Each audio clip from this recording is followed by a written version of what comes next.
Oui, évidemment que j'ai vu l'actualité, j'ai reçu je ne sais combien de personnes dans mes DM qui me disaient est-ce que tu es en train de voir le nombre de blessés du côté du FC Barcelone? Non, non, je vois pas. Je suis devenu Gilbert Montagnier du jour au lendemain. Bien sûr que je suis en train de voir, mais que voulez-vous que je vous dise? C'est de la faute à Xavi et son staff technique. Non, je rigole. Je rigole, je rigole. Je vous jure que c'est que de l'humour, mais genre à 100%. Il n'y a pas un brin de vérité. Réellement, faut lâcher la grappe au passé et continuer d'avancer. Et c'est pour ça que dans cette vidéo, je vais vous dire selon moi, pourquoi le Barça a quand même de quoi faire. Alors, je ne suis pas là pour vous dire que c'est pas grave, les blessés, on a un banc qui est très très bien fourni et tout. Non, pas à ce point. Mais est-ce que c'est au point de s'apitoyer sur son sort? Je pense pas. En tout cas, pour ma part, je ne vais pas m'apitoyer sur notre sort. C'est comme ça. Les blessures font partie du jeu. Les résultats de ce début de championnat et surtout, au-delà du résultat, pour pas que le clan d'un certain gourou se pointe en nous disant « Oui, mais quand c'était lui, les résultats... » Vous savez très bien de qui on parle. Hormis les résultats, on voit du bon football, on voit des choses cohérentes, on voit des joueurs qui progressent, on voit des joueurs qui ont pris confiance en eux, qui propagent cette confiance-là au groupe entièrement. C'est pour ça que je suis rassuré malgré les blessures. Dans le temps, lorsqu'on avait un blessé, on savait déjà que c'était foutu parce qu'on était déjà dans le mal. On ne voyait déjà pas de cohérence. Là, moi, je vois des gens en confiance. Je vois une équipe qui monte en puissance. Si vous voulez tout savoir, moi, je pense qu'on est loin d'être à 100%. Ce Barça-là est loin d'avoir atteint son plein potentiel. Dites-vous que le coach est là depuis à peine quelques mois, même quelques semaines de travail, on peut réellement dire. C'est très peu et en très peu de temps, on voit de très belles choses. Laissez-moi vous dire que ce collectif-là, on ne l'a pas encore vu à plein potentiel. Déjà, rien que les joueurs extraordinaires comme De Jong, Gavi et tout, qui ne sont toujours pas de retour de blessure, on ne peut même pas voir le plein potentiel de cette équipe à l'heure actuelle. Bref, rentrons dans le vif du sujet et ce pourquoi je fais cette vidéo concernant les blessés. D'abord, durant le dernier match, on a vu que Olmo était sorti sur blessure. À la base, on nous avait annoncé 10 jours et puis, comme à notre grande habitude, évidemment, on est habitué maintenant, nous les supporters, ça s'est transformé en quelques semaines, voire un mois et demi pour Dani Olmo. On a dit c'est pas grave, il y a Fermin qui va assurer ses arrières car on a vu de quoi il était capable. Pour ma part, j'avais une totale confiance en ce jeune joueur. On a dit c'est pas grave. Le lendemain, on vient nous apprendre que Fermin a perdu l'autre jambe, c'est-à-dire qu'au début il était blessé à une jambe. Et maintenant que la jambe elle a guéri, c'est l'autre. En fait, je comprends pas. Il y a une embrouille entre les deux jambes de Fermin. Il y en a une qui a dit à l'autre, ah ouais, toi tu veux faire la blessée, ben on verra. Quand je vais revenir, c'est moi qui vais aller en pause. C'est moi qui vais aller en vacances me blesser. Il y a une guerre d'ego entre ces deux jambes. Ça, c'est le talent, les gars. C'est quand il y a l'argent, les millions, la fame et tout. Tout le monde vient gratter le buzz, tout ça. Je pense que c'est pour ça qu'il y a une embrouille entre les deux jambes à Fermin. Il y en a une qui demande une rançon à l'autre, vu des contrats à des sommes affolantes que le joueur a paraffé à son si jeune âge. Trêve de bavardage. On a perdu Fermin et c'est triste. On a perdu Olmo et c'est triste. Comment le Barça pourrait se gérer en l'absence de ces deux excellents joueurs? Eh bien, pour ma part, déjà, comme je vous l'ai dit, avec une cohésion de groupe, une équipe où tu sens que chaque joueur fait l'effort pour l'autre et du coup, c'est un collectif qui ressort à chaque match et pas une individualité. Il n'y a pas à chaque match, je me suis pas dit, waouh, c'est Olmo qui porte cette équipe. Waouh, c'est Lewandowski qui porte cette équipe. Waouh, c'est ce joueur. Non, je me suis dit, c'est l'équipe qui porte l'équipe. Voilà, comprenez ça comme vous voulez. Je vais pas vous déchiffrer ce message codé. C'est l'équipe qui porte l'équipe. C'est un collectif. C'est-à-dire que si on enlève un élément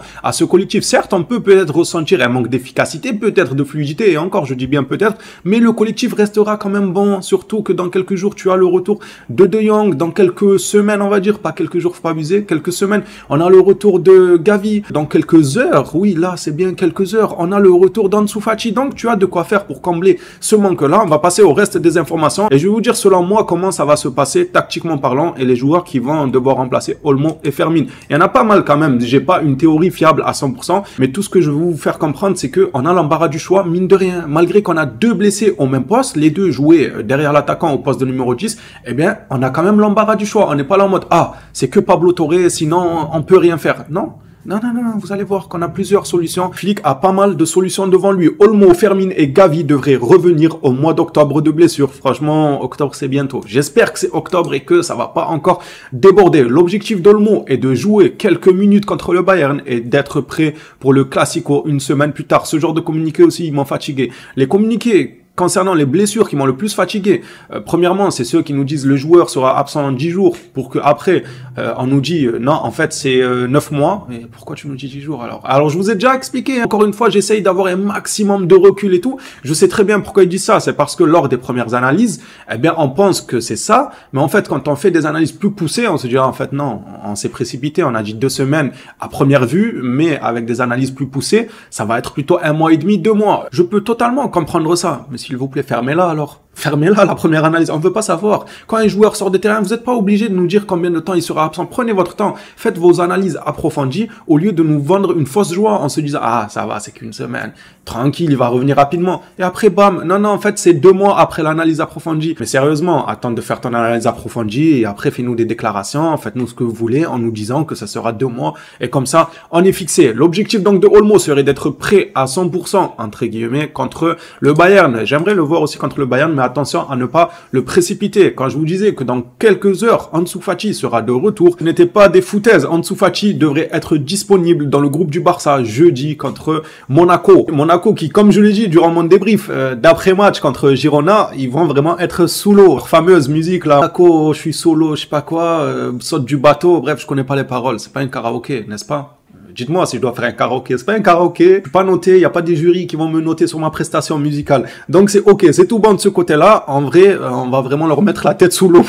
Pour le coup, Monaco, ils auront vraiment la tête sous l'eau. Là, cette fois-ci, jeudi, on vous attend de pied ferme. Il y aura Ansu Fati et elle est là ma première solution, selon moi. Ansu Fati, il est de retour. On sait que Ansu Fati peut jouer à peu près partout en attaque, surtout au poste d'ailier gauche. Peut-être que Flick fera reposer Lewandowski en mettant Ansu Fati numéro 9. Moi, ça ne m'étonnerait pas et j'attends de voir ça en réalité. Mais là, étant donné qu'il y a un blessé au poste de 10, que Pedri, il s'est plutôt bien acclimaté à ce double pivot avec Casado, histoire de ne pas venir bousculer ta structure que tu es en train de construire depuis le début de saison en disant, allez hop, la facilité, Pedri, tu montes en numéro 10 et on va mettre un 6, même si ça reste une solution évidemment. Peut-être qu'un Flick va se dire, ok, moi j'ai Ansu Fati, il va jouer sur l'aile, Rafinha va jouer en 10. Oui, Rafinha a déjà joué en 10, il a des qualités pour jouer en 10, même si moi je le préfère ces derniers matchs. Il m'a beaucoup plus montré, beaucoup plus plu quand il était sur les ailes. J'ai énormément aimé son apport, mais je suis sûr qu'en poste de 10 sera tout autant monstrueux, car il aidera encore plus Lewandowski dans le pressing. Déjà que quand il est sur l'aile, c'est une pile en attaque, il couvre beaucoup le déficit de pressing de Lewandowski, mais imaginez s'il est juste derrière lui. Genre c'est juste son voisin, ils sont là, ils sont côte à côte. Donc quand Lewandowski ne va pas monter sur le gardien pour le presser, c'est Rafinha juste derrière lui qui va taper une pointe à 25 km/h pour aller presser le gardien. Ça pourrait vraiment être intéressant de revoir Rafinha au poste de numéro 10. Maintenant, j'apporte une deuxième solution. De Jong devrait lui revenir plus tôt que Olmo, à en croire le staff médical.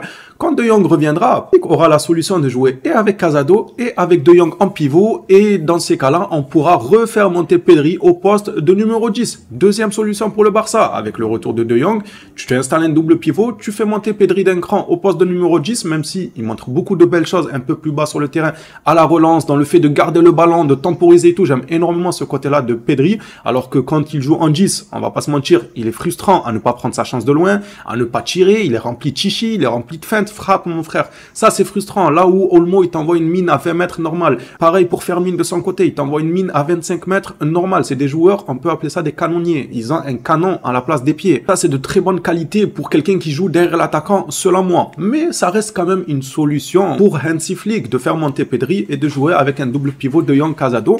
Pareil, lors du retour de Gavi, il aura le choix aussi de mettre Gavi en double pivot. Pour moi, ce joueur évidemment qu'il a les capacités de jouer partout en milieu de terrain, vraiment, même en faux ailier et tout, je trouvais qu'il était intéressant. En milieu de terrain, il peut jouer partout, un cran en dessous, un cran au-dessus, il sait tout faire et la grinta qu'il met sur chaque action apporte beaucoup à son niveau sur le terrain. Ça restera une solution lors du retour de Gavi. Je vous ai donné là 2 solutions avec 2 retours de blessés, Gavi et De Jong. Vous allez me dire, oui, c'est super de faire des solutions alors qu'ils ne sont pas là. Ça va, ils vont rater quoi, 2-3 matchs, c'est pas énorme. Si vous voulez qu'on rentre un peu plus dans le concret et qu'on parle vraiment de à l'instant T ce que Flick peut faire, Rafinha il peut très bien le faire. Vu que Ansu Fati reviendra jeudi, à voir s'il décide de le mettre titulaire, ça m'étonnerait. Je pense qu'il va plutôt rentrer petit à petit pour reprendre le rythme et rattraper un peu ses coéquipiers en termes d'intensité. Ça m'étonnerait qu'il soit titulaire, mais pourquoi pas? En vrai, pourquoi pas? Il se pourrait. Ça déjà comme solution concrète, car Fati est annoncé comme étant de retour contre Monaco. Deuxième solution, on se casse pas la tête, on laisse Pedri en double pivot, on ne touche pas grand chose, on laisse Rafinha à son poste et tout, et on met Pablo Torre.